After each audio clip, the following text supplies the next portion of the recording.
What is up, you fish freaks? Welcome to episode 119 of the Kayak Fishing Obsessed podcast, your ultimate source for all things kayak fishing. And shout out to the show partner, darkhorsetackle.com, where you can find those underground baits of fishing, those premium under the radar baits from those small batch creators. And if you're new to the show, you know that I like showing off the lure of the week that comes out of one of those boxes. And this one, Seth, is a pairing. There's actually two pairings, which I really like when boxes do this, right? They could just throw a bunch of lures in there and they're not like, okay, I got this. It doesn't really connect with this or connect with this. Yeah. But they went the extra mile. There's actually two pairings. And the first one is this jig right here. If you guys, oh, there we go. There's a jig. This is a micro Cush. Got that one. If you remember from the one video we had with them in the one podcast, that was one of their baits they recommended. Okay, this is the Cush ball micro jig, and then it's the sus crawl color, and then the trailer here. This is going to be a Bait Cave Customs. Never heard of those before, but this is a 2.5 fish Dirk's crawl. So ball head jig, getting micro, which is really great for right now up where I live, where you want to kind of they're not really hitting on flappy jigs right now. So I like to throw a compact jig. So I'll be throwing this bad boy here soon. But it's getting cold up here, Seth. Yeah. Chilly. Good old 90 degrees down here today. It was and I hate you. Brutal. It's frost. There's literally frost on my kayaks when I get up going wild. in the morning.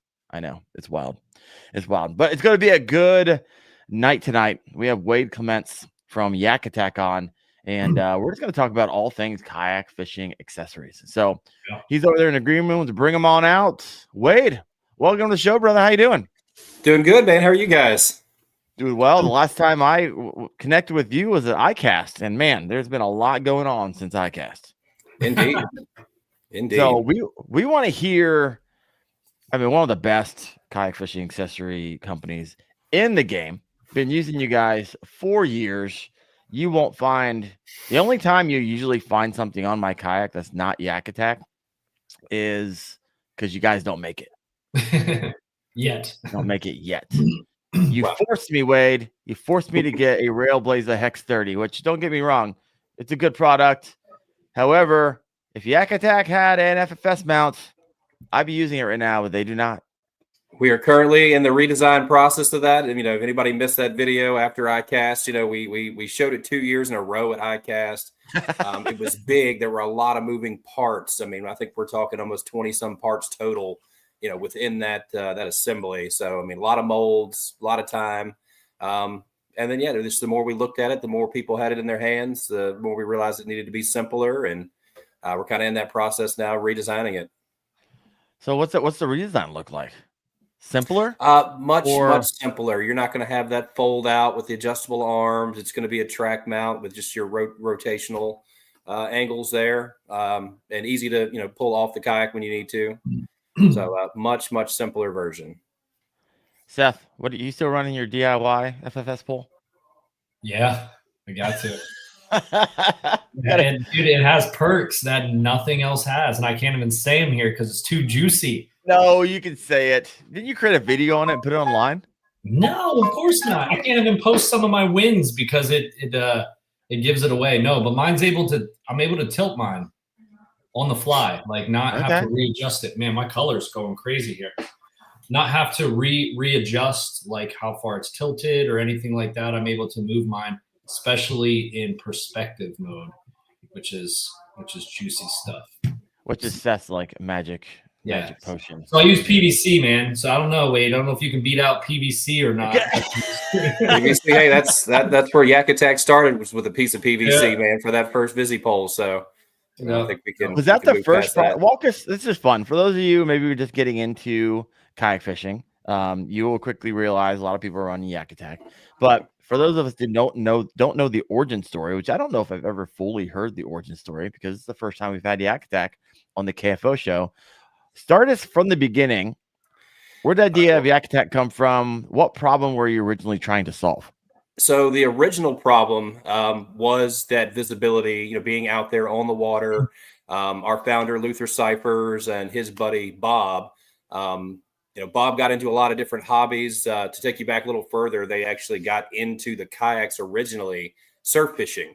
They're off the coast, they're surf fishing, and to drop baits, fishing for sharks, whatever, out further. Bob picked up an old like '06 Hobie Outback, and they used that for a while. Luther ended up picking up his own, but I mean, these guys were surf launching, no experience, no PFDs. And that's that early kayak fishing.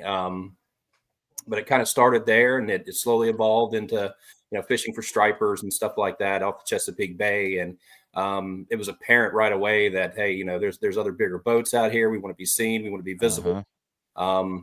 Actually, part of the original motto there: "Be seen, be safe, be visible."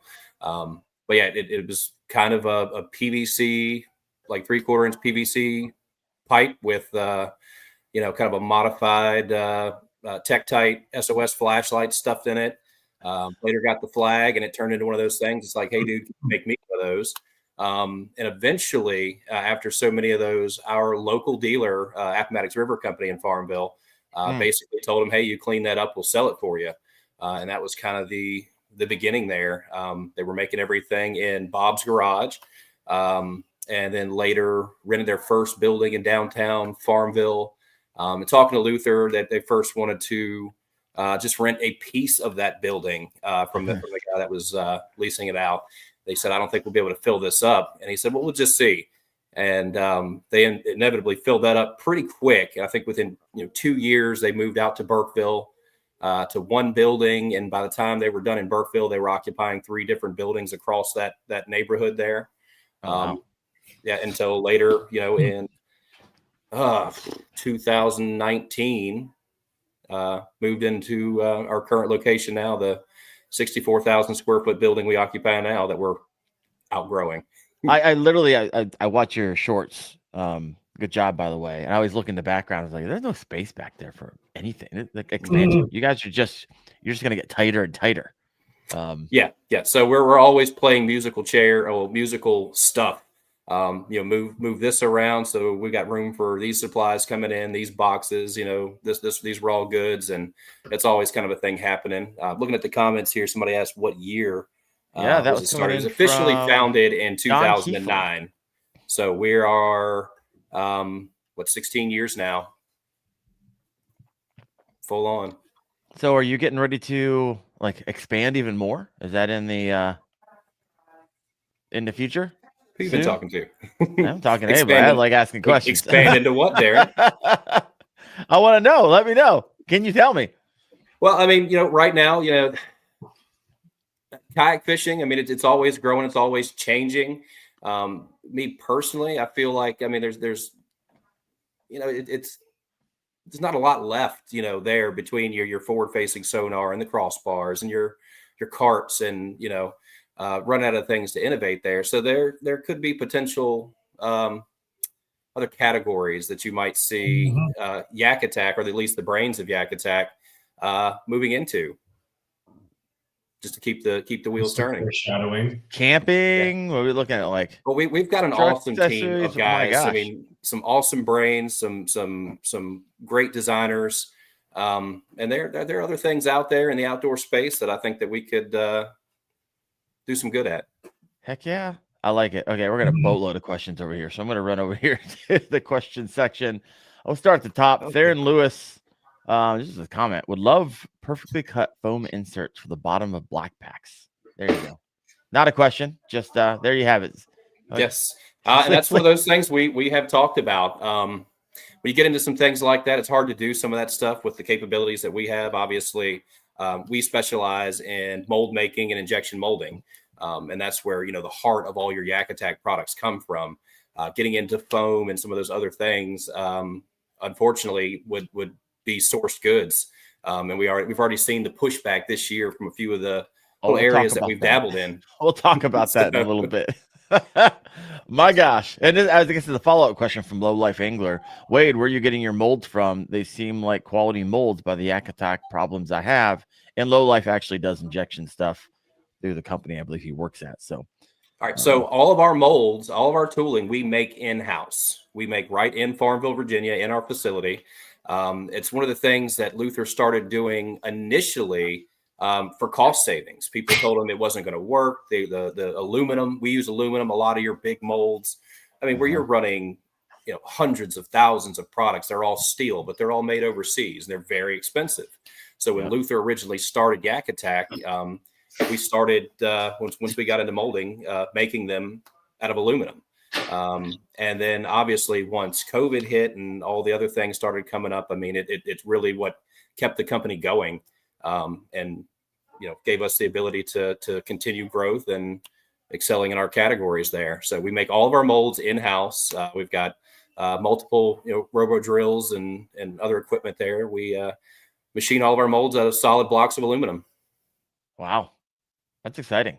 Yep. No, I hear this from time to time on the comments, because I talk about Yak Attack often, and every once in a while, not all the time, but everyone's like, oh, it's just so dang expensive. And the reason I'm saying that is because you're saying it would be really, really expensive if we outsource these things and didn't actually do it from in-house. Or what's your response when someone says that? I'm curious. If we outsource the molds and things like that, I mean, they are expensive, but obviously if you just brought all the products in, with labor and everything else like that, they would essentially be cheaper. And that's where you see a lot of the Amazon stuff that we have to compete against. But no, I mean, that all that price and stuff that people talk about, I mean, it all comes down to made in America. Us having 60 employees, it takes a lot of black packs to pay keep everybody employed throughout the year. Couple black packs, couple Omega rod holders. 2 million Omega rod holders. So, yeah. Got some. So I mean that's where a lot of it is the ability to do that right in Farmville, Virginia. Like 95% or so of what we do. All right. I was wondering about that because you guys kind of started stretching out. You're like, hey, we can't build everything in Farmville, Virginia. And so you started creating some new offerings. We'll get to that in just a little bit. But you said 95%. Interesting. Lowlife said, nice, because China molds suck. So there's 30 years of injection molding experience there. And so that's where that is coming from.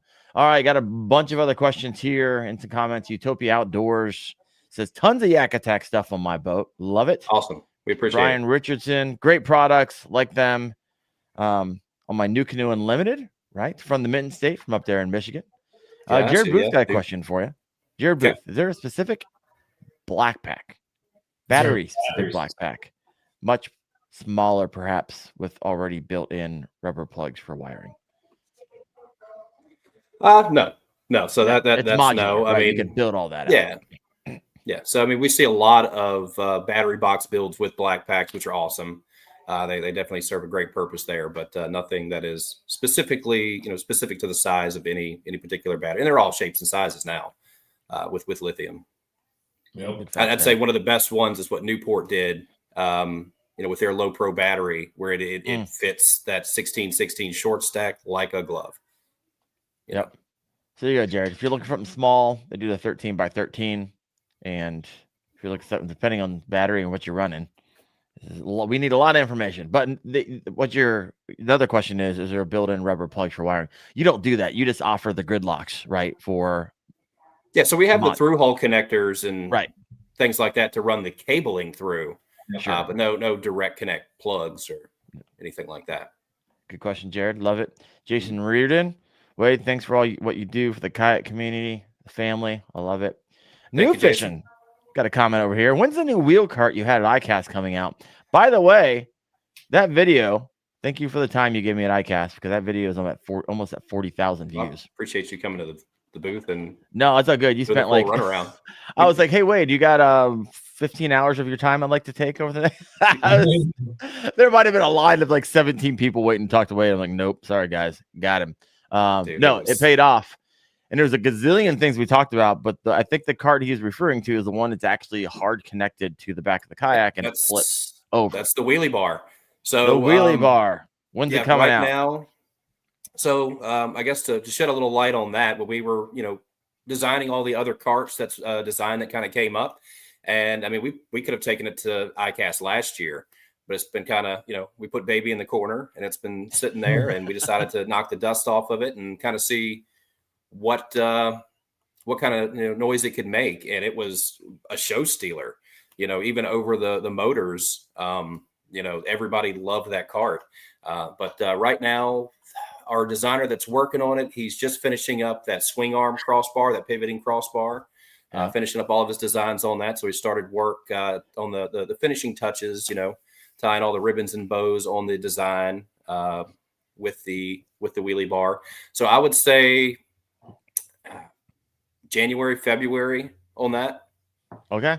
Definitely. That's interesting. A Q1 play just in time for, preseason and all that good stuff. Save that Christmas cash and tax money, folks. It's coming out.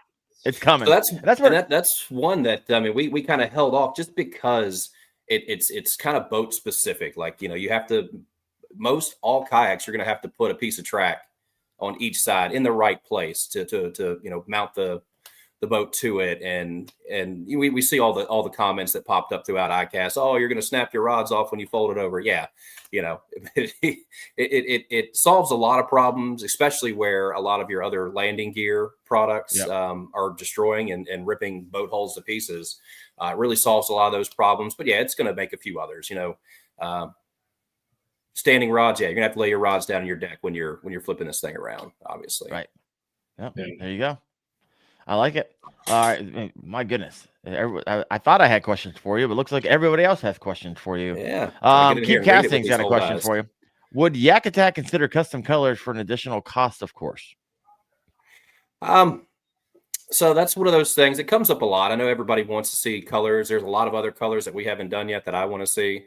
But from the way we do things and injection mold these plastics, we have to do giant runs of these things, and the space that all those parts, just stacks and stacks and stacks of black back panels, the space all that takes up.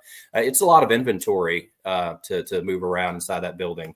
We're already running, we're phasing out the olive green and desert sand finally. We still have, I know those things have been out. I didn't expect them to be around for 3 years. Oh wait, I have a question. Olive green, black packs. On this says, yeah. So there we go. There we go. I was already in it when that popped up. So, but yeah, that's one of those ones that was always intended to be a limited release, so we could move into other colors.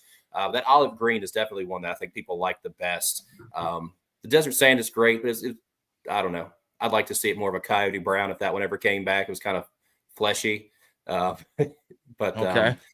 Yeah, I think you might definitely see it come back one of these days. But for now, it's going to disappear for a little while to make room for a few other colors to come through. Just waiting on all of our material to come in now to make our runs on the coastal colors you guys saw at iCast. Yeah. You guys are going you guys went like full bore on coastal. I guess now, knowing what I know, back to your roots of saltwater. Yeah, well, 80% of I guess I'd say our customer base in kayak fishing is your inland bass fishermen kind of guys. Yep. But the coastal thing is huge, and I don't know if we represent it as well as we should. So definitely trying to push into that category and give people what they want. I kind of thought it would be white. We did a giveaway on white a while back and really thought that would get people talking. It really didn't. So we went with that light overcast gray, which I love. It's one of my favorite colors. So kind of put that one in the place of the white and then a nice blue. The blue is going to change. The blue you saw at iCast. Oh, really? You're trying to go match that steel blue with the bona fides, but it's actually going to end up something a little bit closer to that blue leaderboard, something that actually feels a little more like a coastal blue. Okay. Not the steel blue, bona fide steel blue, which by the way, I just got a new RVR and it's the steel blue, and everyone's like, bro, I love that color. I was like, it does look nice. Not my typical go-to. I'm usually more of a black, gray camo guy. I was like, I need to get away from all these camo colors. So I was like, I'll try the steel blue. Big fan. And a big fan of the RVR. Going to be doing an RVR review, Shoaly review, which I just got done doing, and then an RVR versus Shoaly review, which that'll be coming out here in the next month or so. Follow along the videos there. Build's coming along good. Yeah, it's coming along. I just put the Torpedo on. That one comes out next week. The Torpedo install and the foot pedals. You guys ever going to get into any of that type of stuff, or probably not? Like steering? I'm sorry. I missed a part of that. I was trying to read some of those questions. Oh, it's all right. I'm starting them over here. I won't get by. Like yeah, you ever thought about getting into that angle? You guys haven't touched it. We've talked about it. We've definitely talked about it. Actually, we just what all you been talking about? What's sitting on the table right now? Oh my gosh, man. Well, here's a little kind of inside here. So last week we had our whole team. It was 12 of us. Our 4 designers, our sales guy, the 2 marketing guys, our CEO Dave, Luther, our finance guy, ecom. 13 of us in total. We're all down in Avon, North Carolina, out of the coast. We meet once a year to kind of go through and talk about where we want to be in the coming year, what products we're going to focus on, and kind of run down a whole list. And we've been doing this for years since I've been there. This was my 4th being there at Yak Attack. And we've got a list, that's going to take us, 10 years to ever complete. I mean, it's just, if you can think of it throughout the angler's journey in kayak rigging, we've got it written down on a piece of paper, in a spreadsheet. And we kind of walk through the whole thing. What does the angler do the night before he's getting ready? What does he do when he's loading his kayak? What does he do on the water? What does he do when he gets off the water? How does he store his gear when he's finished, for the day? And you can imagine just how much stuff that could lead to, where we're just spitballing everything, throwing everything at the wall.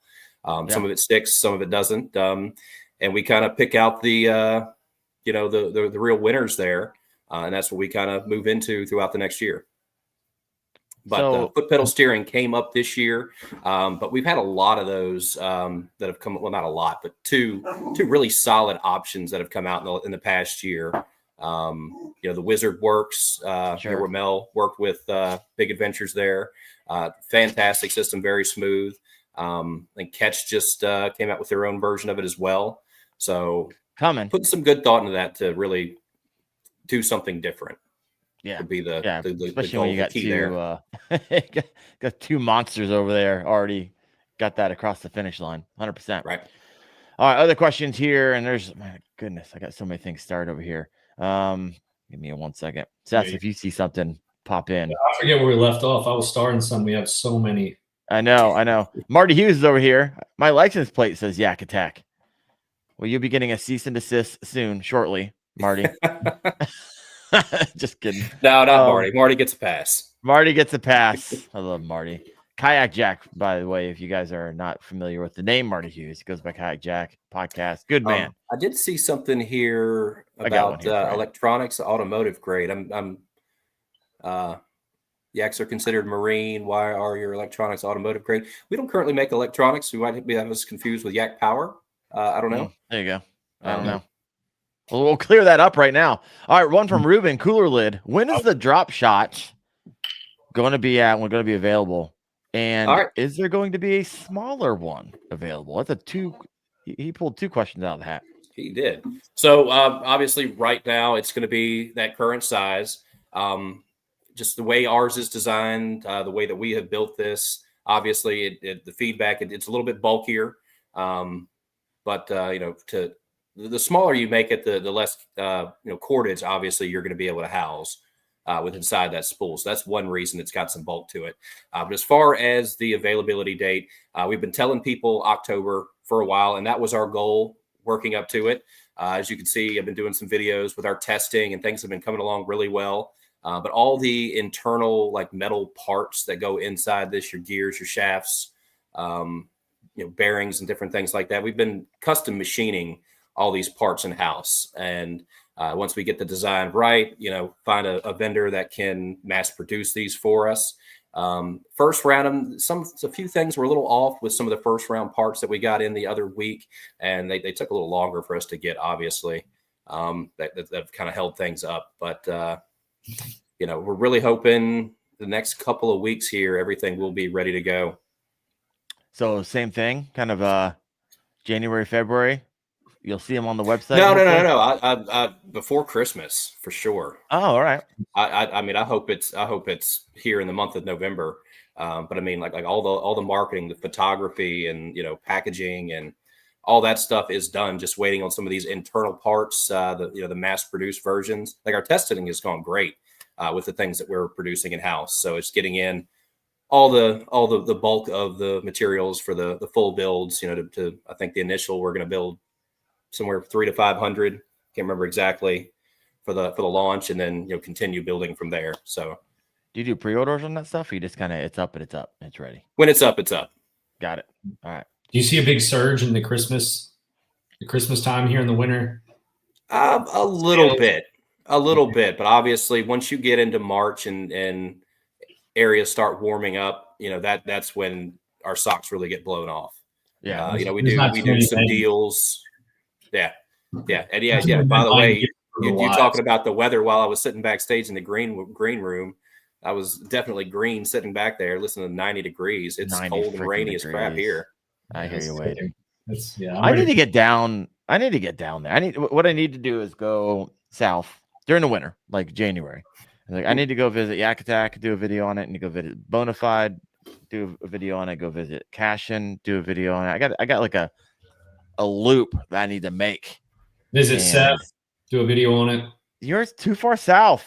I'm actually going to be close to you next week. Come in February and I'll put you on your PB. What's your PB, Darren?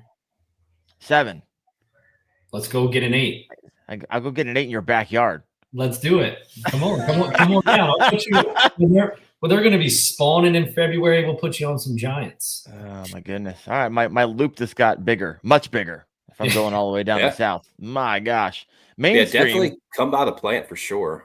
Oh heck yeah!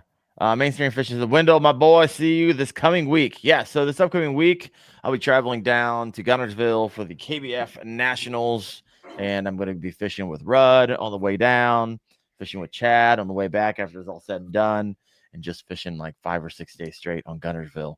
Heck, I might get. I don't know if I'm going to make it down there and see you or not. That was the plan, but some plans have changed. Like I said, I've been out of town the last couple of weeks, consistently here, so. Talk to Chad again today a little bit about it. So, all right. Hopefully I'll see all you guys down there. I'd love to. I hope so. We'll see if we can work it in. That'd be fun. You gonna bring your kayak and fish along? You're daggone right. Yeah, that's right. Just stand on the bank and watch. So really quick, help people. You're in Virginia. Yes. Let people know your role at Yak Attack. I guess we didn't really cover that. We kind of hopped right in, like, hey, I know you, so everyone else must too. Well, so I'm the marketing coordinator at Yak Attack. Been doing that for 3.5 years now, since I took over our social media and did all that stuff. I started at Yak Attack 5 years ago as our inventory and purchasing manager. And so kind of kept us from running out of things. And Luther came to me after about 1.5 years and says, I think I've got a better spot for you. Like, John, you're so pretty. I want to put you on camera. We need your face everywhere. That's what he said. I know what he said. But John needed help in marketing, and so I told Luther, I said, look, man, I've never done anything like that before. And he said, when I started this, I'd never done anything like this before. But I think you can do it. And so one thing led to another, and I mean, everybody who does anything right now has never done it before until you do it. So exactly. I guess that kind of there you go. So, I'm just the lucky local. I mean, Burkeville is like 15 minutes this way from where I live. Farmville's 15 minutes the other direction from where I live. But when they moved back to Farmville, I was like, hey, I'm kind of tired with what I'm doing. Let me go chase this hobby and see what happens. Talked to my wife about it a whole lot, and where I was going to go, where I was going to move forward. And this was a shot in the dark. I reached out to Luther on Facebook Messenger. It's like, hey, I saw some posts you guys were looking for people. You still looking for people? He said, absolutely. I had no idea he'd seen like my posts in the Bonafide groups and stuff from where I there you go. Heavy into it. You never know who's watching, man. And when your next break is going to be your next life change. It's kind of crazy how all that works. It really is. It really is. Seth was sharing in the green room a story. He's like, hey man, you never know. In 2 years, that could pan out to be something that changes your life. You just never know. It's wild how it goes. All right, Marty Hughes got another question here. How about a wire cord plate for the inside of the black pack? It would cover the wires in the box. I don't. That is actually a very good one, Marty. The more you see, electronics prevalent in these kayak builds, There's definitely a need for that where you're not you just have those coils, because I don't know why they haven't started making kayak length transducers and cables and stuff yet for a lot of these things, but Right. you end up with the 20 foot of extra cordage there. But if you guys saw last week's Yak Offs, Chad from Hookup Baits, his build that Derek did out there at OEX in San Diego, he actually put a false panel, I don't know if he sawed them down. They didn't really say.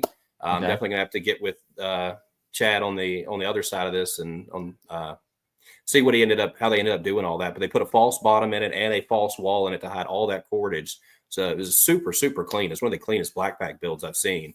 And modular, all he has to do is unplug it and move it kayak to kayak. But doing something like that's gridlock compatible, where you can screw it right into the wall and cover all that stuff up would be awesome. And that's, I think, based off of our talks last week, I hope that's definitely the direction we move into. We kind of have to hone in all the noise from last week, but getting back into a lot of the black pack accessories, from your dividers, your drop-in trays, and some options like that have actually just been, sitting on the back burner for a year or so. Getting into some of that would definitely be a good one. I love having those. I forget what they're called. You got to memorize all this stuff, and I just got them, so I haven't memorized them. The short stacks on top of each other, right on my RVR, right there. I was like, I don't even carry a tackle bag. I literally bring out my trays and I pack everything I need for the river. Throw the trays into the I forget the name of them again. I just said it. Oh my gosh, Darren. Track packs that you stack on top of each other, and it's right there. It's awesome. Yeah. I moved all my tackle into those years ago. I got away from all the Plano box. I mean, we obviously carry way too much stuff with us out there on the water. Everybody carries the kitchen sink, but kind of condensing things down into the trays and the track packs. I pull the one that I want to use out of my black pack. I snap it in front of me. It's there all day. Yep, I like it. Shop Life says, "Hey, love all my orange Yak Attack gear and crate. Is that going away? Wait, no. Keeping the orange." Yeah, right now the black, orange, and gray are kind of the Yak Attack flagship colors. So those will be around for quite a while. And there are tons of benefits to that orange too. If anybody saw some of our trips to Niagara the past years, we were out there. I mean, complete whiteout fog. One of the days we were out there in the harbor, and like you could barely see me in the kayak, at 50, 75 yards away, but you could see those orange those orange accessories glowing there you on go. That kayak in that fog. So they're great benefits to that. That's one that will be here forever. Anybody ever be like, "Hey, we need some glow in the dark options"? Hey, that'd be cool if we could figure out how to injection mold glow in the dark stuff. Yeah, maybe. No clue. Now you guys were goofing around with hydro dipping stuff. I understand that's probably a pretty laborious, because it's not something you just mix in with a resin, right? You gotta, go dip that mother somewhere. Right. So yeah, you can't exactly just shoot that into a mold and have it come out looking like that. So everything that everybody saw at ICAST, one of our designers, Gabe, hand dipped every single one of those panels one at a time, sat them to the side to dry, and then assembled everything for the show. So a lot of labor in that. We have been talking with some different people what that looks like from a full production aspect. Yeah. So we're definitely digging into that one and pursuing it. And all right, hope everything pans out. Everyone just likes to kind of have something unique. Yeah, so you got to make it yours. Some people spray paint them. Some people, they have two of them, so they alternate the colors. I've seen all kinds of different stuff. Okay, and the orange latches and hinges and those little kits, that's been kind of a dream of mine for years. Oh, there you go. Because they're all black. I was in marketing. Yeah, I actually talked to our injection molding guy because we mold the red crescent handles you see on all the crescent kayaks. Okay. So we had some of that red material already mixed up. So he actually shot me some of that stuff. So I've had a black pack for 2-3 years that has red hinges and latches and all that stuff on it. So I've been kind of pushing for this one for a long time. So we got the orange out, and I'd love to see a ton more colors follow this if it really takes off. I like it. Colin B. Basson's got a question for you, Wade. Wade, what brand of what kayak do you have? I'm sure you've been doing it for as long as you have multiple. I do, and they're all bona fides. Come on. Yeah, well, you know, when I started off, I mean, I started off in a sit inside kayak, a cheap $500 Dick's Sporting Goods, ugly green thing, and use that for years. And once I wore a hole that I could no longer patch, it was time to go out and spend big boy money on a kayak. And Bonafide was brand new. And once I found out that, Luther was behind that as well, with the success they'd found in Yak Attack, I was like, all right. I was looking at some Wildies, looking at a tarpon. So glad I didn't buy that thing. But looking at some other options, looking at some Old Towns. But yeah, ended up going with one of the OG Top Gun Gray SS 107s. Okay. I was going to get the RS 117 because that was in the budget. But yeah, it's like Appomattox gave me a little bit better deal, and so I got the SS 107. And as soon as they released their next color release, I got one in red. So I've got one in gray and I've got one in red. Okay. And have a vibe that those guys were awesome enough to hook us up with. After our British Columbia trip, so I've had some fun in that this summer. A Makana? Doing some, yep, the 10-foot Makana. I like a 10-foot boat. I do mostly river fishing. I'll be honest, not to knock the RVR, it's a great boat. Drop down skeg, a lot of good benefits there. But I like my 10-foot SS 107 better in the river. That cathedral hull is a little grabbier than the RVR. I feel like I can carve it out and really. You gotta paddle hard. You gotta manhandle it, but it'll do what I want. At least I've learned to make it do what I want in the river. Hey, everyone kind of figures out to get it to do what they want.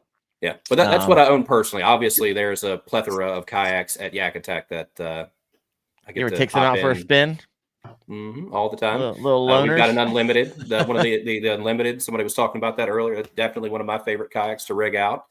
They use our track OEM on that boat, and they've got 21 foot of our top loading track on that kayak. So, where most boats have 4 foot, 21 foot, that's a lot of rigging space. So a lot of fun to be had there. Yeah. Speaking of unlimited, I've been hearing some rumors. There's a new unlimited coming out. Oh, really? Just gonna throw that out there. Just some rumors, kind of like confirmed rumors, or not. It's out. I've had a few people write me like, "Hey, what do you know about this?" So I've been passing around some texts here and there. So just wait and see if you're in the market for an unlimited and you're looking at it. Give a little time. All right, let's keep this party going over here. So you like a 10-foot kayak? Yeah. I had an issue. Hey, this is what happened. I don't know if we talked about last week, Seth. I've had a P127, so almost pushing 13 feet, and then all my other kayaks. I now have a PDL, Old Town PDL Pro, and then I just my buddy and I were fishing. He was like, "Hey, Darren, want to buy a kayak?" I'm like, "Well, it depends. What is it, and how much do they want for it?" It's like, "Oh, it's a new Native Slayer LTE." I was like, "Oh, sweet. How much you want for it?" And he told me the price. I was like, "Sold." Went over and grabbed it, and I spent some time in it. And after you spend time in a lot of time in a longer kayak, when you get a 10-foot kayak, you're like, holy crap, this thing is tiny. I am like leaning back against my rods. I'm getting caught in the treble hooks, like two positions back. And I was like, all right, I'm not quite sure. I thought I was going to keep it. Like I was like, oh, I'm going to sell it. And then I was like, I might keep it. And now I'm definitely going to sell it because I'm not a big fan of a tiny kayak. Kayaks. Yeah, I don't know. They got their place. Just you're not going to do a giveaway, Darren? Why would I'm not going to give away a kayak I bought. No, I'm not going to. No. Maybe we can take a vote from the people listening. I am sure. I have a feeling I know what the end result of that's going to be. Oh my gosh, I love it. All right, Utopia Outdoorsman. Forget all my questions. I didn't spend a half hour today prepping questions for Wade. I don't know why. It's 60 people all live right now. If you haven't hit the like button, please help me out. Hit that like button. I guess there's a hype button now. I don't even know what it is, but if you're on your phone watching this, you can like hype it. You can hype. Yeah, it's like a hype button. You got to be on your phone though, and you can like hype videos from your phone. You can only do it like 2 or 3 times a month. Anyways, anybody have any clue what YouTube hype button does? Let me know. I haven't quite figured it out yet. Yeah, I know, right? Let's see You're a a friend there. marketing What's guy. up, Dave Erkey? Oh, Irk Dog's Talk in about here? that. Yeah, he is. Everyone's got that kayak. Oh, yeah. You got a Kayak and Die hat. I got the Kayak and Die hoodie.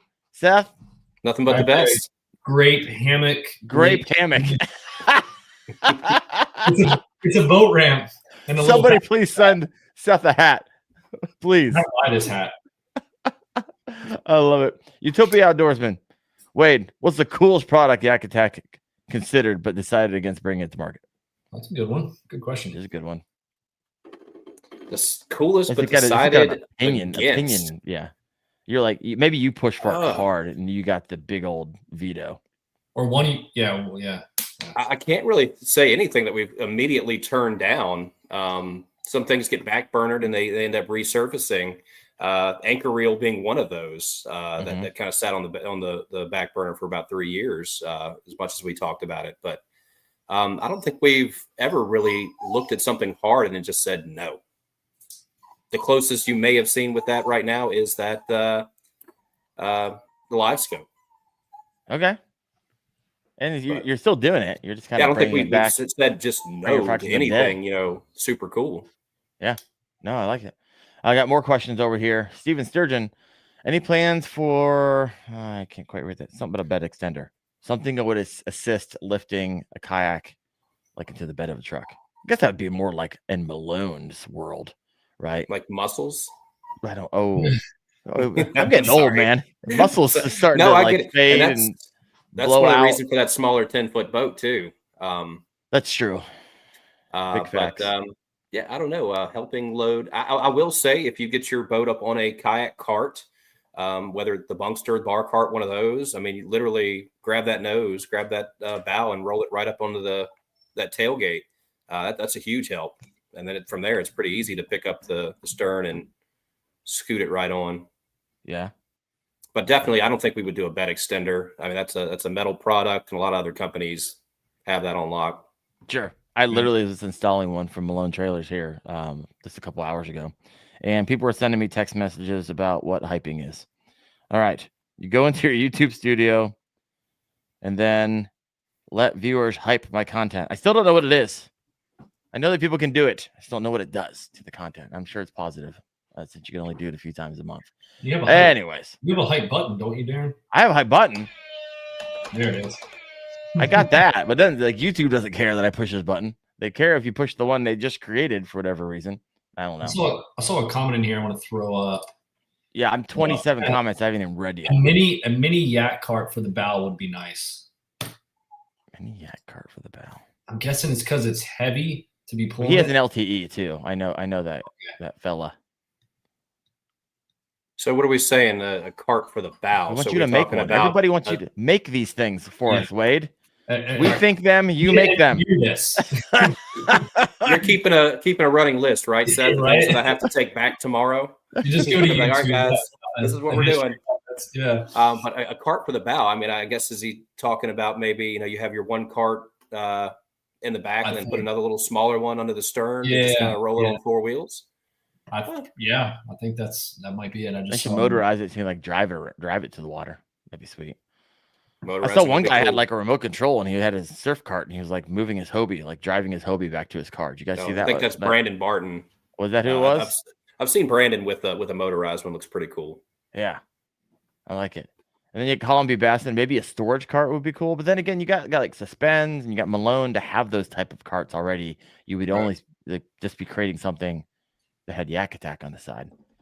I don't know. There's a single wheel for the bow. The Angry Angler circled back on that. All right, we're switching gears here. Something to talk about then. Switching gears in the midst of tariff lands and oh my gosh, everything that's happening right now. Bassel NH, how's the Yak Drive going? Any appetite for more motor styles, bow mount, stern mounts? I know that when we talked at Wade, when we were at ICAST, you're like, oh yeah, this could be the beginning of a line of motors. Indeed. And well, everybody knew the space that Hobie was in a while back, and I guess now it's okay to say that everything is said and done. We looked at Hobie really hard. A lot of other companies did. That's one of the reasons you saw that midship pod drive from the first Yak drive that we showed at ICAST. While we kind of went that route. But we've already, we've tested around. We're playing around with some stern stuff, but hopefully I'm allowed to say this, but with tariffs and everything and all the precious metals, that's going to include copper and things like that could potentially shut that whole project down. It would make things insanely unaffordable, to do it that way. Yeah, no, 100%.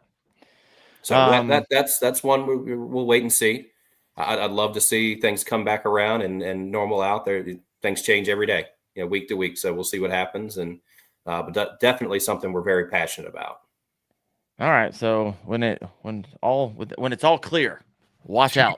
To be determined. You still offering the motor you have now? Well, I mean that would depend on that, and it's all kind of paused right now. Yeah. Okay. I like it. Big Smalley 99. Hey guys, I broke my Bunkster cart kickstand. Wonder if you guys sold them. If you broke that kickstand, man, that's a sturdy kickstand. Good job. We need the story on that, Big Smalley. Let us know. Yeah, reach out to our customer service team. They're awesome. And no questions there at all, man. If you broke that kickstand, we'll send you a new one. Boom! Look at that. Customer service, and that's another one of those great things. Made in the USA. Everything we do, we're going to stand behind. And actually, one of the comments I did see was something about, are we still making everything over here? Is stuff made in China? And I think referenced that telescoping straight handle net. So I can 100% say that everything that you guys have seen from us over the years and we continue to produce will forever be made right in Farmville, Virginia. So there, obviously, we did play with some sourced goods this year. We played in the dry bag category, a lot of soft goods, things that we obviously couldn't make with what we do and that aren't really made in the U.S. to begin with for an affordable price. But that net was just a cheap option. People asked about a straight handle net and some stuff. So that was just a cheap kind of affordable net just to kind of put out there. Obviously, if you want the good one, it's going to be the leverage landing net. You'll build one piece at a time, right in front. Heck yeah. Which by the way, with that thing, he's like, just flips that thing open. That's watch it. Got it. I got it. I call that you had an upgrade. Now. Say what? I call that flip the Gene Jensen. I mean, nobody does it like this guy. Yep, he's the same way. Yeah. So the net, you have an upgrade to it. If you haven't seen the video and haven't watched it, I want you to explain kind of what you did and why you did it, and when will it be available. The old design of that hinge was just kind of a little grab cleat. You pop it, and it breaks down and unfolds. Over time, that part would wear out, and thing would get a little sloppy. I know a lot of guys, they'll get excited and they'll reach that thing over and they'll slap it down in the water, and just that force, that impact against the water. Which water doesn't compress, so it'd be pretty hard sometimes. That was enough in some cases to collapse that net. So that's a thing of the past now. It has a redesigned hinge system, with a trigger to unlock it. So no accidental breakage there in your hinge action. And then some other cool aesthetics. We switched away from the decal that's been on leverage landing nets for 10 years, just the way we've made them one piece at a time in house. To being lasered on. Actually, one of the ICAST comments, somebody crapped on that. It's like, oh, it's shitty. Their sales guy thinks a lasered logo over a sticker is an awesome thing. But I think it's incredible, just the advancements we've made in our own production capabilities. Investing in a awesome laser to start doing the leaderboards has led into our capability to start lasering on those logos on the leverage landing net, and hopefully that just broadens into everything else, continually upgrading and making products better. No, I love it, because you know what happens if you just put stickers on and don't laser etch it in? They fall off and then end up putting wendellfishing.com on it, and then you don't see your name at all. Somebody's getting a new net. Yeah. Well, it was like Yak Attack. I was like, well, this is gone. I scratched it off. I was like, hey, I can use that. It's in every single freaking flip. And by the way, if you wear out that little knob thing, you're hammering some fish, because it takes a while for you to wear out that knob? I'm talking like years. Well, I had a really hammering. old one.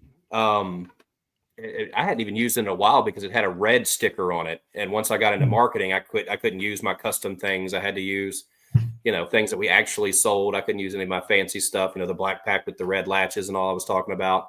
Oh yeah. But I pulled it out one day for something else, and I was at the boat ramp. There were like, I don't know, maybe 20 other people out there standing around this boat ramp. Just wreck boaters mostly. And Joey and I, we were getting ready, and I flipped grabbed my net and I flipped it out like this so I could, pop it in the rotor grip there on the boat. And when that thing snapped around, I saw that little trigger, that little clip just fly off, doing just spinning in the air. I don't think anybody else noticed it. I think it still looked pretty cool for the most part, but yeah, I saw that piece break off. So I had the floppy net all day. But it's all good. 70 live right now. So hopefully that'll last a long time. If you have not hit the like button, hit the like button. It always like hurts my heart a little bit. I get done and I'm editing. Everyone else is gone to sleep and have their dreams. And I'm just like, and I go over and I look at the YouTube channel. It's like 21 likes. I'm about to flip my computer like up over the table here. It's like all I want. Just like help me get a little extra yardage afterwards. All right, I got a question for you, Wade. There's a lot of innovation overlap in this space, right? What keeps Yak Attack distinct from the copycats? Well, I mean, I think it's just that sheer innovation that goes into it. The stuff you see from Yak Attack is not our first shot, at a product. The way that we design things in-house, and we have multiple 3D printers that run nonstop, all day long. So, I mean, our design process will take something, kind of look at it initially. They'll 3D print something. We'll run through it and say, we can tweak this. We can change this. The designers jump right back into it, make those iterations, 3D print it. We'll look at it again in another day or so.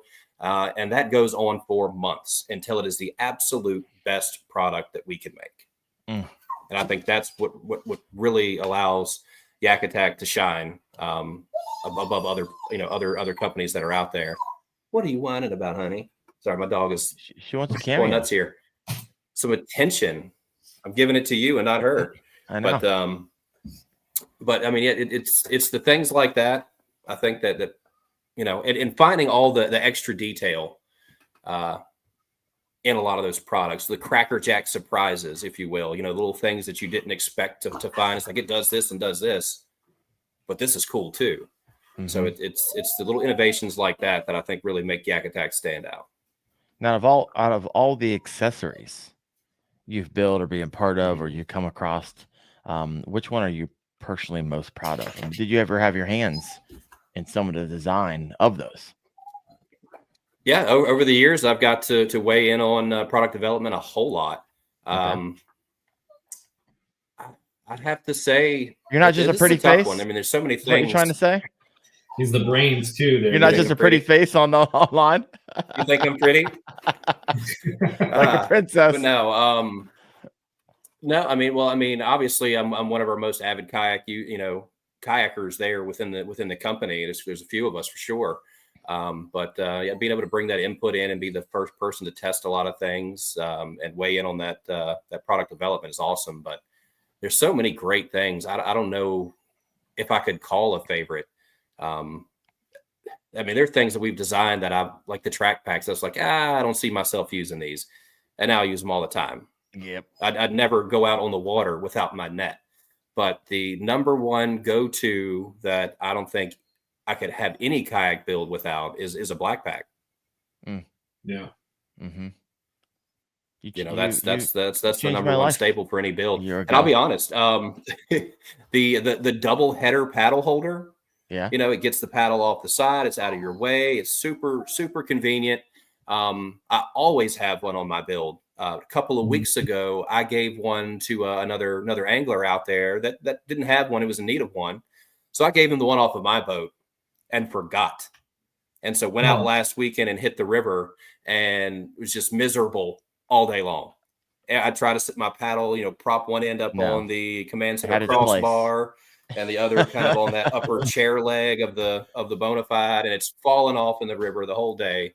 So I mean that paddle holder is another huge one. It's the simple ones. It's the simple things that really make me paddle happy. Holder, aka But that mesh bag. holder.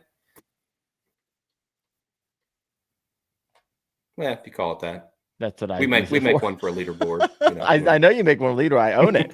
But have you ever thought about making one for the catchboard? Or you're like, no, we make our own. Like you said, the paddle holder does just fine. I love it. What were you gonna say? I interrupted you. Oh no, I was gonna just keep on rambling on about some of the products though. But one that I was honestly, it's the smallest, simplest product that we sell, or one of them, and it's that belt loop, gridlock belt loop adapter that screws to the wall. So you could, clip your pocket knife, clip your pistol holster, something like that. That was one that I just came in one day and talked to the designer, and 20 minutes he had something coming off the 3D printer, and a couple iterations, and that one was good to go. But it's a simple thing like that's incredibly useful. I ended up switching from my old Toyota to a soft top Jeep, and obviously no point in locking the doors on a soft top Jeep. So I couldn't leave my pistol under the seat or anything like that anymore. So it was ending up in the bottom of my blackpack when I'd go out on the water. And so then just by simply making that little gridlock adapter and screwing it to the lid, now clip, it's right there. But I mean, it works for your pliers, your knives, anything else like that. So all right, that to me is really what Make It Yours is all about. Just the little things. Yeah. I bet you just love watching videos and see people just do new things with. And it's got to be a lot of fun. It's probably why you guys are involved heavily as you are in the Yak Attack, Yak Offs, because everyone's just making their kayaks their own. Which I think mine is coming up again. I think I'm in round 2. I think I'm in round 2. So we're starting to break up a little bit here. Is it me? Are we breaking up, Seth? I'm good on mine. All right, I feel good. Maybe this might be on your end. I don't know if you guys are hearing that in the comments. Let me know. We'll get the party. People get the party going here. I got a few more questions for you. What product do people think they're using correctly, but almost everyone installs it wrong? I can tell he can't hear me right now. I'm sorry. Can you ask that again? Yeah. What's one product you get where everyone kind of feels like they're using it correctly, but actually they installed it wrong? Do you have one of those products?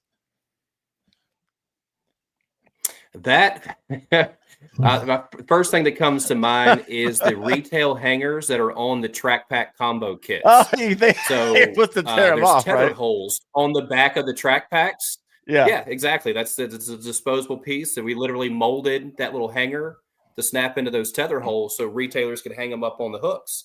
And I see so many people with them out there on the water with those little retail hangers still in the Track Packs. So that's one for sure. Yeah. Well, when people order online, it still comes like that. So they're probably like, oh, okay. I'm sure it's used for something. I guess that makes sense. Oh my gosh, funny. What else we got here? We already answered this question. Any plans to expand outside of kayak fishing? You said yes, but you didn't tell me where. So I guess we're going to have to wait on that, unless you can tell us where. You have to wait and see. You have to wait and see. I'm just going to say it's camping. It's camping. He can't say anything. Or he can. He's going to confirm it or deny it. Maybe. Oh, maybe. All right. So it wasn't a no. So I mean, ATVs and side by sides and rigging things like that would be. I mean, seems kind of natural too. I mean, you have space there. You need first aid kits. You need storage space and gadgets, phone holders. So objects like that would be super cool. Erky says Yak Attack NASCAR. I use a lot of different things in my man cave as well. I've got our padlock paddle holders screwed to the ceiling where I have extra paddles, popped up there in the ceiling, and a lot of different things that you could do that we could really expand in. I got a funny comment. The angry angler cutting mine off right now. Will not be seen with that. He's like, be right back. Got to go cut those stupid things off. Been wondering what they wear for the past year. Oh my gosh. I love it. All right, a little rapid fire as we kind of close shop here. But if you have a question for Wade, and I missed it because I'm kind of through all the ones I started, there's a lot of comments tonight, which I'm pretty excited about. Go ahead and throw that comment in there. We'll come back after this rapid fire round. We'll get that answered for you. So if you asked it already, I didn't get to it. Write it again. Hasn't been updating. Oh my gosh. There's No, right? 76 There's a lot. people here. There's a lot. Yeah, we got 76 live. It's freaking awesome. All right, rapid fire for you. And I scrolled up to look at one. Jose Cinco. I do love a good hot dog. Jose, I'm scrolling. I'm trying to catch up on these things. Like I scrolled up one time and the feed stopped updating. So I was looking at the same questions for a while, but realized there's been like 100 since then. There is. I got one for tonight. This is awesome. Wait, I think this is great. 5 native handles for roto grips. That's a great here. one, Dave. Roto grip for cigars. What did he Come on. I need a roto grip for cigars. For cigars. Wade. Yeah. Got to have something there. I know. I just know. I'm thinking more of a clip, you kind of clip it on the cigar and because I've had this happen a lot, right? I'm fishing, I catch a fish, I put it down, and I'm like, oh, that spot is dry. And then by the time we get done fighting the fish, getting it on, and after it flops around the bottom of my kayak, and splash. 3 minutes later, it's sitting somehow in a puddle of water at the bottom of my kayak. I was like, that wouldn't happen if Yak Attack would make me a freaking cigar clip. So there you go. I'll write that. I'll send you the list after the show's over. Hey, I mean, well, that's where you and I are the same. We both enjoy a stogie out there on the water for sure. I love it. And it's either hold it with your teeth all day and have your eyes burn in water, and if the wind's blowing just right on something eventually. All right, questions for you. I have an empty tray in my track pack where I'll drop it down in there to try to keep it dry if I feel like letting it go out for a minute. But I started using that. Use the track pack, open it, throw it in there. So far so good, but I need something. Maybe something goes on top of the track pack. I don't know. All right, here we go. Rapid fire. What's your favorite Yak Attack product you use the most? Yak Attack NASCAR. I think we are glitching because he's favorite Yak Attack product to use. He's got a delay. Yeah, he's got a bit of delay. Favorite Yak Attack product to use. I mean, again, I think I said the black pack is something that I will never go on the water without. I like it. But there's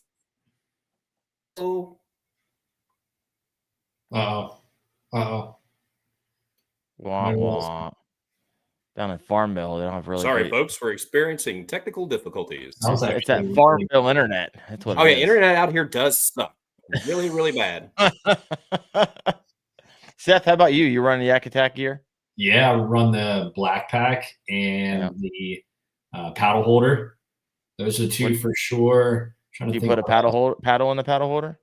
Yeah, I put my paddle in there. Yep. I just sit it off to the side, strap it in. One thing I have noticed when I get in rough water, though, the wake, some of those waves will catch my paddle, and it'll pull it up and try to shove it in the water, which I don't think there's anything you can do about that. That's just heavy seas out there.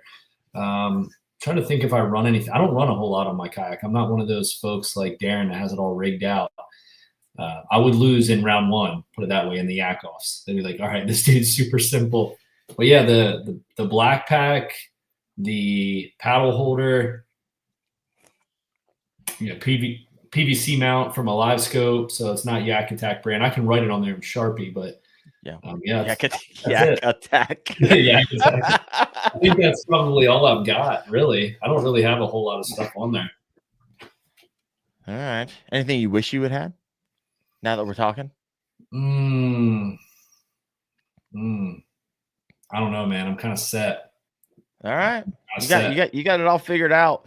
Yeah, I mean, I would probably use their mounts for don't know you need it yet.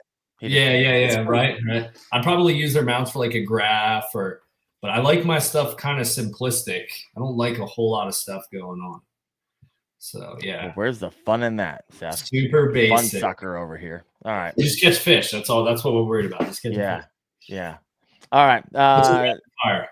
Got another one for you. What's one product, Wade, that you secretly wish you invented?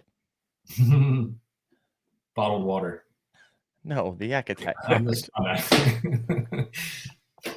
Hey, I would say, yeah, if I could have gotten in on that Dollar General thing, that'd have been great. You know, they're everywhere. But no, for Yak Attack, that I secretly wish I invented. Gosh, can I say Black Pack over and over again? No love for the short stack. Honestly, it would be the gear track. Short stack is a great one. But honestly, if I could wish I had invented anything, I wish I could lay claim to gear track as it stands. I mean, that is the basis for most all of our gear. It kind of set the standard for kayaks. I mean, we don't sell as much accessory track as we used to, over the past years because, so many other kayak manufacturers are including it, in their designs now. Right. In modern fishing kayaks. Yeah. So that the gear track kind of set the stage for all of it. Sure. No, I like it. What is the strangest customer feedback you've ever received?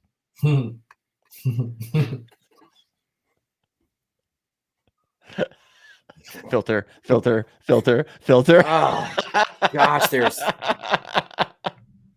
there is a reason that I direct and guide customer service to help answer questions and not do it directly myself.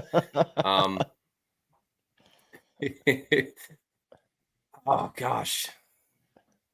How many times have you filtered what you were going to say? It's so many. It's too many times. I'm still actively doing it in my head right now.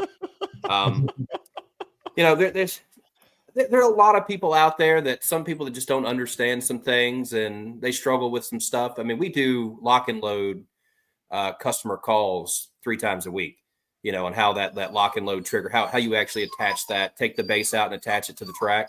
Yeah.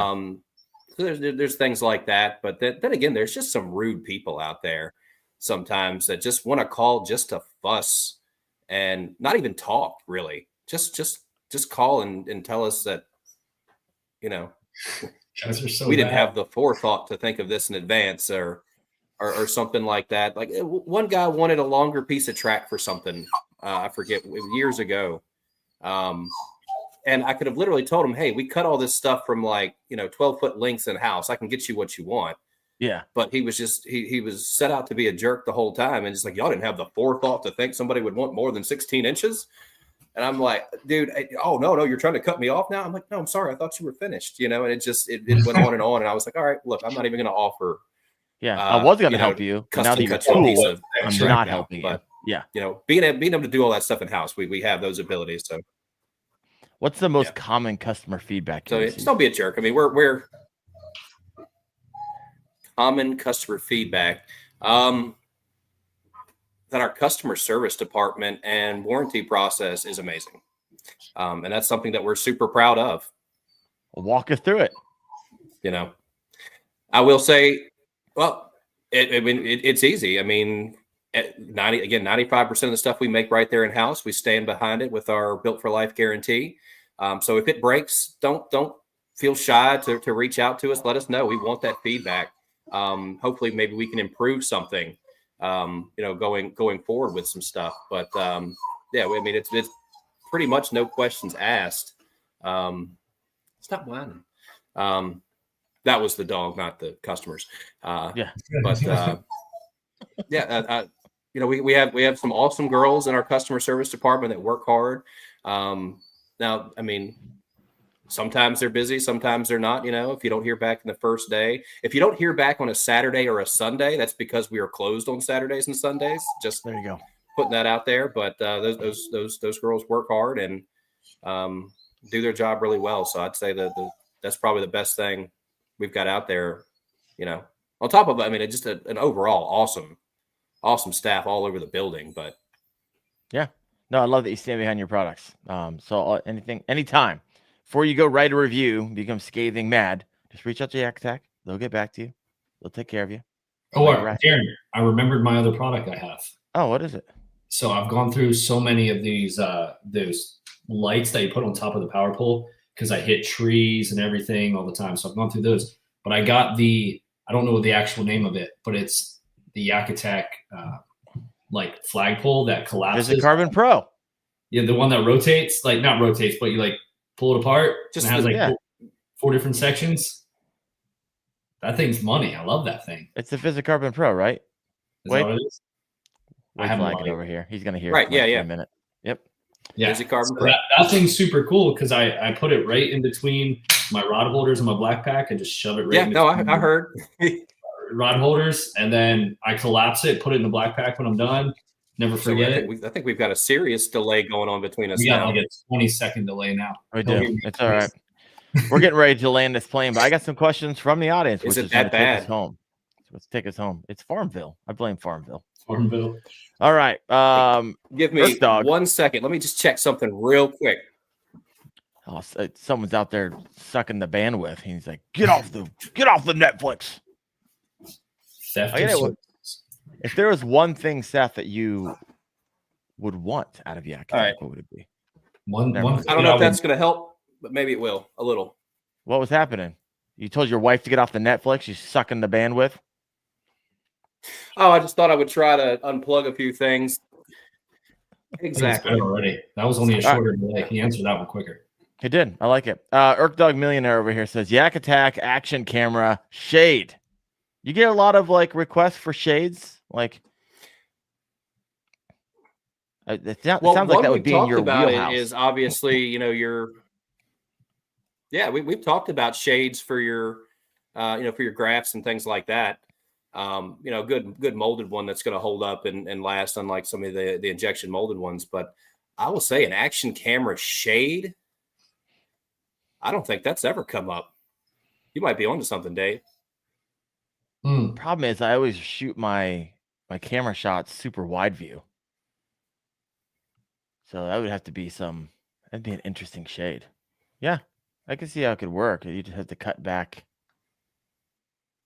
angles, really, what you're doing. Here's an interesting question. I don't know why you would ever want this, but hey, this guy does. Richard Ian Carpenter. How about a black pack that's narrower than a 13 by 13? What would you do with such a thin box? I don't know. I mean, honestly, we've talked about going bigger, not smaller. No, everyone's like, hey, make a smaller box from my battery. And this guy's like, hey, make me something I'd put a folder in. I don't know. Ian, I need to know. I know I'm just joshing you here a little bit. What would you use that for? I need to know what he would use that for.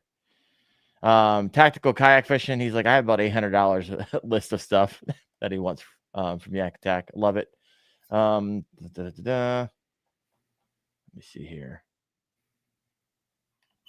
Deck space. There you go. For kayaks with limited deck space or minimalist anglers. There you go. All right. I don't think it's on the list. It is now. We'll add it to the list. I mean, yeah. Well, I like the 1313 for that minimalist thing. I mean, even if I've only got a little bit of tackle, I mean, I can throw my lunch and stuff in that 1313. I actually use it a lot.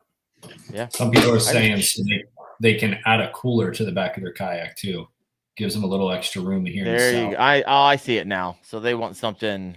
I see. They don't take that much gear, and they need the extra room for a battery or for a cooler or whatnot. That makes sense. I'm following that. I need like a lunch pocket, an insulated Yak Attack box where it keeps my lunch cold. All right, Ruben Cooler Lid over here. Which style Captain's Bridge sells most, the fixed or the adjustable one? I don't know. Big Adventure sells a Captain's Bridge. Don't you have? But you said. What do you call yours? Referring to the command center. I think command center crossbar. I think what happened is like we got all kinds of crazy names, but no. What happens? The companies like brand things so much that everybody calls it a Captain's Bridge, just like everyone calls a tissue a Kleenex, right? It's one of those things like, oh, it's the Captain's Bridge. Exactly. What do you call yours? So again, it's the command center, but initial sales, I haven't stacked them all up here in a while. I probably need to go back now that it's been out for a few months. But within the first month, I mean, they were all selling evenly across the board. Okay. Size and mounting option between the standard lock and load and that zero play option. Now, obviously, I mean, if you want that quick connect, you're going to go lock and load. But if you want something sturdy that you're going to be putting a couple, 12-inch screens on or bigger, you're going to want to go with that zero play. Seth's got a 12-inch screen. Yeah, there's something. Is there any way? And there might already be a product out there, but a way to lock my screen to my command center or captain's bridge, whatever, like in my kayak, so I don't always have to pull my graph off my kayak all the time with the risk of getting stolen. Is there like a product you can make that could kind of lock it in there, make it more difficult for people to steal or really see? That's always something like, so whenever I have my kayak in the back of my truck and I stop at a gas station and go inside, or, you know, go to a hotel or just like wherever, even in my driveway, not that there's a lot of crime here or anything, I'm always concerned I got to take it off and, you know, take it inside. Is there anything where we could lock that sucker, you know, to the kayak or make it more difficult? Definitely something to look into. But I mean, that's well, I mean, with that ability to pop that whole crossbar off with your graphs attached to it, I mean, you just unplug your cables out of the back of the screen and pop that whole bar off and stick it in your back seat. It's kind of the solution that we went into, or the direction we went with that. That makes sense. Yeah, that makes sense. I like it. I got a question here from Bryce Lego. Question for Seth. I'm in the same town as Wendell, heading northwest near Panama City Beach the second week in November. Is the fishing still good? Worth pulling my boat down there? So I am way further south in Panama City, but the second week in November, that's not too far from where we fish. I mean, it's a few hours south of Gunnersville, right? Yeah, it's money right now. Yeah, it should be money. Yeah, that's what I was about to say. Bring your boat. Yeah. Yep. Here we go. Silverpunk, one of the last questions, 2427. Has Yak Attack considered trying to make a rotating seat for certain brands? I want one for my PWR.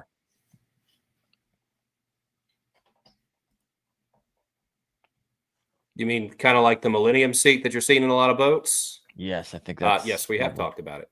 It's on the list. Is it the short list or the back burner list? Yeah. Yeah, you guys almost got a real big surprise this year as far as that's concerned, but something else that, you know, things kind of fizzled. But hopefully it comes back around. What are some things that are like have been alive and it died and you plan on bringing them back, but you haven't done it yet? All your secrets. That was a nice way of saying, tell me all Yak Attack secrets. So, I mean, a few of them I've mentioned, and that being all the black pack dividers and drop-in trays and short stack dividers. A lot of different options like that we played with that kind of, you know, moved to the side for other things. Wheelie bar is one that's coming back. Redesign on the live scope, all that we've talked about. What else is out there that we are going back to? I don't know. I guess you guys just have to stay tuned. Yeah, in the 17 follow us things at yakattack.us on Facebook, Instagram, and all those things. Yes, we got a lot of work to do. I'm sure you'll get right on it.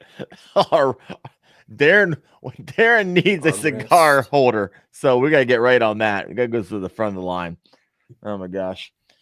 All right, well, we're lagging with Wade over here. He's got some Farmville internet, but it's all good. I appreciate you, Wade, coming on today.